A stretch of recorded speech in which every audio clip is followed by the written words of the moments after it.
Hey guys, and welcome back to another command block tutorial. Today's video, I'm going to be teaching you how to become an earthbender in Minecraft with no mods and only a few commands. That's right, we're going to be having 4 different abilities, as you can see with these command blocks right here. As you can see, some of these are a bit more complicated and some of these are a bit simpler, but with all 4 of these combined, you're going to be really powerful. The first of these abilities, going in order, is this deep slate wall. So basically, anytime you're holding just deep slate in your hands and you sneak, no matter where you look, there's going to be just a wall of deep slate protecting you. This is perfect for when you're fighting ranged enemies and they're shooting you with long range attacks. You can just block them. Simple as this. But of course, defense is only as good as your offense. So we're going to complement that with the rock boulder toss. Basically, anytime you're holding a piece of cobblestone and you sneak, you throw out just a massive cobblestone boulder that blows up. And let me demonstrate what that looks like on a couple of these guys here. It just wipes them out. It's not even a contest. It does a ton of damage. And it also just looks really cool. And it follows a nice clean arc, so if I want to throw it really far, you can just kind of look up further. It's going to go a lot further. Compared to if I just look forward, it's going to go right in front of me. So you can actually aim this pretty well, and it just looks really cool. Probably my favorite of these abilities. The next up is like a dripstone attack, so when you have some mobs near you, hold a dripstone block and sneak. It's going to send them up into the air with dripstone to catch them on their landing. And as you guys know, dripstone increases fall damage if you land on it, and anytime you're near a bunch of mobs, they're getting surrounding you, you don't want to throw your boulder, just send them straight up in the air, and when they land, they die. Simple as that. Good for that little guy. Come here. And that's pretty much it. And of course, the dripstone clears itself out of the way as soon as you're no longer holding a dripstone block. Finally, we just have this nice little traversal option. So you can sneak to build up this kind of gravel pillar. And if you want to just walk around, you can just walk around. Now, you can only go 10 blocks above the actual ground here. So if I go up really high and try to walk around, I'm just going to start following until I'm only 10 blocks above. But once I'm 10 blocks above, that was a little weird there. Once I'm 10 blocks above, I can just freely kind of walk around. I can jump up, I can sneak if I want to go accelerate even how high I go. You see, I can just walk around. Pretty simple. And of course, nice easy cleanup. Since you're no longer holding it, all the gravel goes away. So, pretty simple, couple of just 4 little earthbending abilities. And I do intend to do all 4 elements at some point, guys, so do keep an eye out for that if you guys really like this one. But let's get into it. First up, we have this shield wall. And all we're doing here is just wherever I'm looking, boom, shield. As you can see, it's not going to break any blocks, it's not going to interfere with any existing blocks that I have. And it might look like a long tower of commands, but it's actually really simple. The first thing we're going to be doing is actually getting rid of the blocks. So it looks like we're replacing deep slate, but we're actually replacing infested deep slate, not normal deep slate. This way we're not accidentally getting rid of like deep slate around the world, we're just getting rid of infested deep slate, the special thing that we're using for this block. As you can see by my pick block, infested deep slate. So the very first set of commands that we're actually going to do is for anything that has the tag earthbender. Oh, that's really important to mention. You're going to want to have the tag earthbender. So tag add s add earth b. None of these commands are going to work unless you are tagged as an earthbender. So your average player can't just start randomly doing earthbending. They need to be an earthbender as you decide by your commands. So anyways, getting right back into it, all we're doing is that anywhere around the player, we're just going to be deleting any infested deep slate and just replacing it with air in the nearby area. That's going to be destroying it. So of course, as I'm moving it around, you wouldn't want it to be leaving the deep slate everywhere you go. You want the deep slate to linger after you're done using this ability. This is just going to be constantly removing the deep slate. That way you can basically just have a moving wall rather than a bunch of lingering blocks. Then all we're doing is a bunch of set block commands. So what we're doing here is just directly 3 blocks in front of where I'm looking with this command. As long as I'm sneaking, just place an infested deep slate. And what we're going to have is basically a bunch of commands that look exactly like this, except this set of coordinates is a little bit different, and that is going to be important. The next set of commands is exactly the same, except we have -1 here. The next set, we have a +1. Next up, we have a +1 under the first thing, and then a -1 under the first thing, then -1 and -1, +1, -1, +1, +1, and then of course -1, +1. The order of these commands does not matter, other than the air block has to be the first one in this chain, and yeah, it's really as simple as that. It's a lot of commands, but they're pretty much repeated. Just do it once and copy it and then adjust it, and you're gonna get the whole contraption. So it might look like a long tower, but this is actually really simple to make. By far the hardest ability, the most complicated, is going to be the next one, and that is the boulder toss. So you guys may have seen me do this in the little intro, or just see me talking about it now, and you're like, what is going on? How does he have a massive boulder? Like, what even is that? So it's actually a really fun little trick that you can do with command blocks that I haven't seen many people do. I've seen it a couple times, I haven't seen it much. What we're actually doing is giving an armor stand a piece of cobblestone. Actually, I'm going to build this up so you guys can see what's going on. What we're doing is we're giving an armor stand a piece of cobblestone. Then we're doing the play animation at E, type equals armor stand. So what we're doing is we're just doing this command right here, which is going to be an animation that scales up the armor stand significantly. And part of that scale up is actually making the block that it's holding significantly bigger. And we're just going to make the armor stand visible, and we simply move where the armor stand is relative to the boulder toss. That way this is like in the center of the attack. And right now, as you can see, it's shrinking back. I didn't do exactly the command that we have. I'm just showing you what the trick is. So if we made this armor stand invisible, all you would see is this giant floating block all by itself. And that's the trick that we're using for this attack. So let's get into how the commands actually work. The first thing we're going to be doing is, of course, summoning a boat. Nah, I am serious. The reason that we're using a boat here is that while normally I prefer to use armor stands for projectiles, there's currently, I don't know, a bug, a glitch, or something along those lines, where armor stands can't really look up or down. And one of the really important things for this attack is that if I look up, I want it to go up. If I look forward, I want it to go forward. In order to have that function properly, we actually need to use boats instead, because for whatever reason, boats can look up and down, but they can't, but armor stands can't for some reason. I don't know why. The downside is, of course, that boats cannot go invisible. So if you want to have a boat here, what you actually have to do is make a boat way up in the sky that's too far for you to even see it, so that it's basically invisible. And that's kind of the whole trick for how this is functioning. So the very first thing we're going to be doing is checking, does the player with the Earthbender tag holding a piece of cobblestone, are they sneaking? If so, summon a boat 80 blocks above the player. Then, using the exact same thing, we're going to give the boat the tag rock. And I should also mention that the player does not have the tag throw. This is how we make it so it only has one throw per time you sneak. So what we're doing is we're going to give the boat the tag rock after we spawn it. Then we're just going to do this little thing to make the trident throw sound, so it has a little bit of a noise as we're throwing this boulder. Next up, we're going to be giving us the tag throw. This makes it so after we've summoned the boulder, it's going to give us a tag throw, so that way it's not going to throw multiple times per sneak. And then whenever the player is no longer sneaking, we're just going to remove the tag throw. That means they're ready to do it again. It sounds complicated. If it is, just follow the commands that you see here. There's no reason to change it. Hopefully that makes sense though. The next thing that we're going to be doing, if I look here, is summoning the actual armor stand. Because remember, the armor stand is not the projectile. And if you remember my little example, the center of the armor stand is not where the boulder is going to be.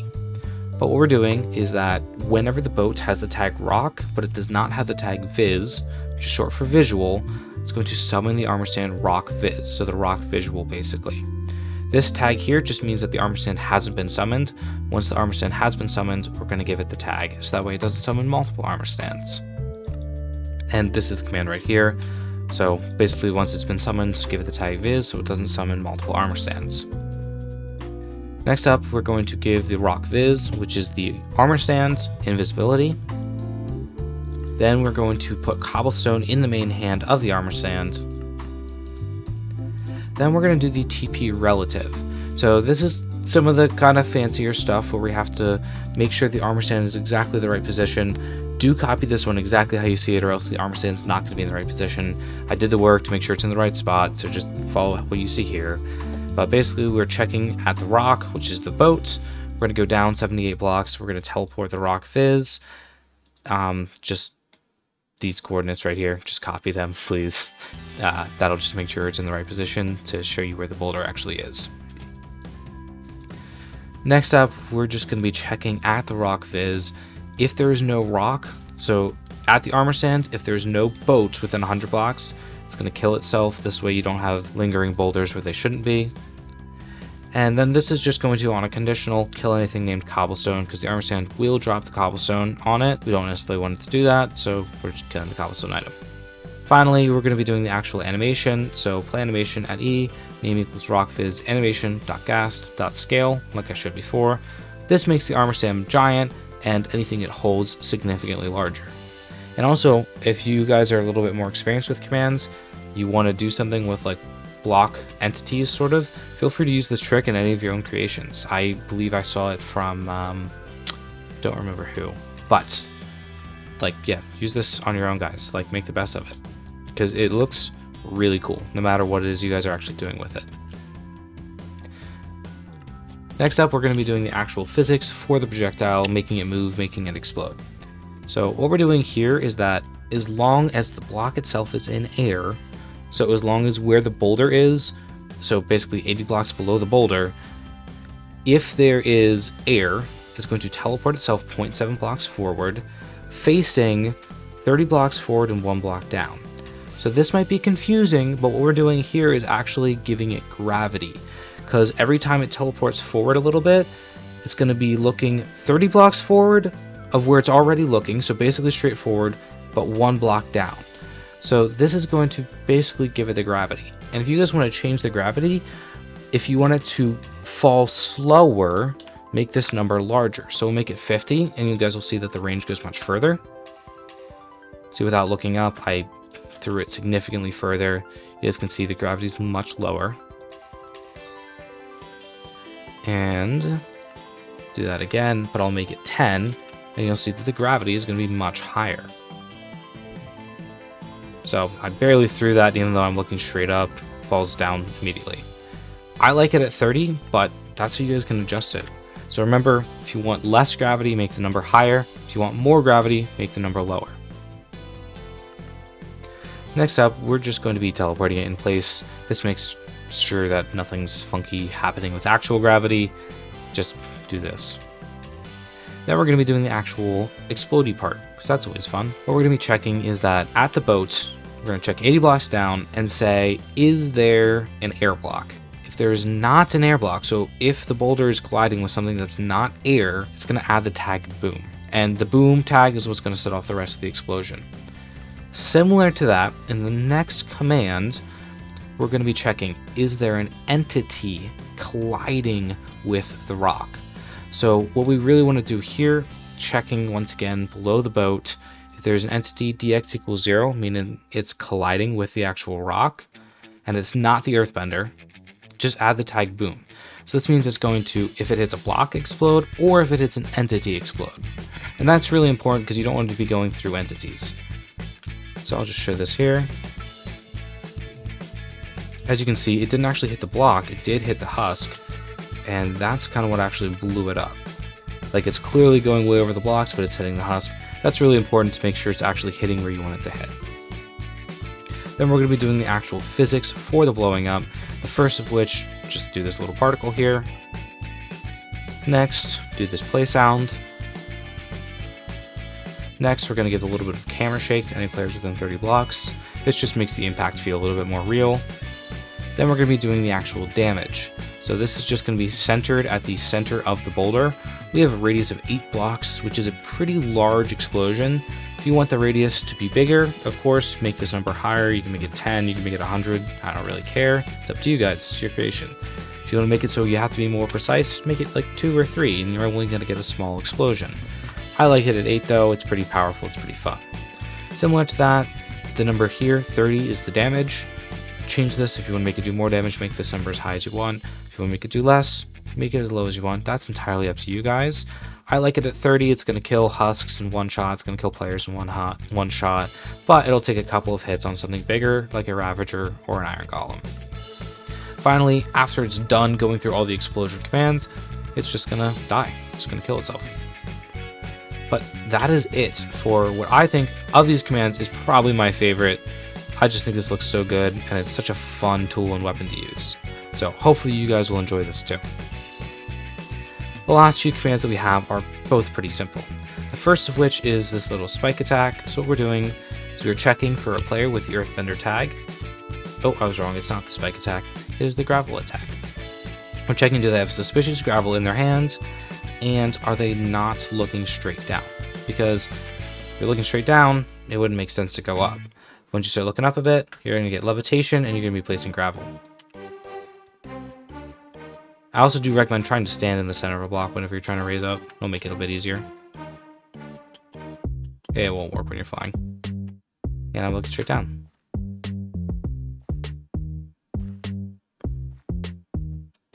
Fun stuff. Next, what we're going to be doing is canceling the levitation. So as soon as you don't have the thing in your hand, it's just going to get rid of your levitation effect. That way you're not flying up past the time they're actually holding it. And this is going to be doing the same thing, but if you're not looking in the right place, it's going to cancel your levitation. Finally, we're going to be actually filling the gravel below you. It's pretty simple. All we're doing is just from 1 block below you to 10 blocks below you, fill suspicious gravel and keep it. And this is going to be any time that you're holding this, which is why as you're walking around, it's going to actually just kind of build up below you.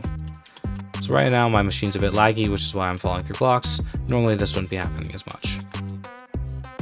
But you can also just jump up a pillar and walk around with kind of your gravel pillar. Goes away whenever you clean it up. Like I said, on earlier testing, that actually works a lot better. My machine's acting up a bit, which is why it's kind of teleporting me into blocks. Anyways, the next thing that we're going to be doing is just basically the cleanup commands. We're going to be checking for suspicious gravel. We're going to be filling a large area with air, replacing the suspicious gravel. And this is if you're not holding the suspicious gravel in your hand. That's what this quantity equals 0 in the HADS item actually represents. Lastly, we're going to be doing the spike attack, which, as you remember, you have some mobs near you, sneak with dripstone, they're going to launch up in the air, and then they're going to land and die. The dripstone, as you can see, also goes away as soon as I'm no longer holding the dripstone block. First thing that we're going to be doing is, and yes, this is a lot, we're going to be checking for the Earthbender, holding dripstone. Are they sneaking? And then if so, we're going to execute at anything within 7 blocks. There's not another Earthbender, it's not an item, and it's not an XP orb. Unless the block below them is air or the block they're in is air, it's going to damage themselves with a 10 attack. As always, this is the initial attack. You can increase or decrease the damage to fit your needs. It's a very long command, so try your best to not have any typos in that or this one. This is basically the same command, except instead of damage, we're going to be running the levitation effect for 1 second times 16, which is how they get so high in such a short amount of time. Next up, we are going to be, once again, I understand it's a very long command. All we're doing here is just filling some pointed dripstone wherever the thing is, and we have hanging equals false. That means it's dripstone that's pacing up, so it's like an actual spike. It's a very long command. I apologize, just try your best to type it in how you see it. And finally, we're going to be doing the same command that we did for the cleanup for the gravel. If I'm not holding dripstone, go ahead and get rid of all the dripstone. And that's basically it. I hope you guys enjoyed, found this useful, found this informative, and hope you guys are excited to be an Earthbender. If you guys need any help, leave comments, but I also recommend joining the Discord. The link will be in the description for the Discord, so please join it. It's going to help a lot. There's a bunch of helpful people on there. You can talk about commands and all that stuff. Anyways, I hope you guys enjoyed. Bye.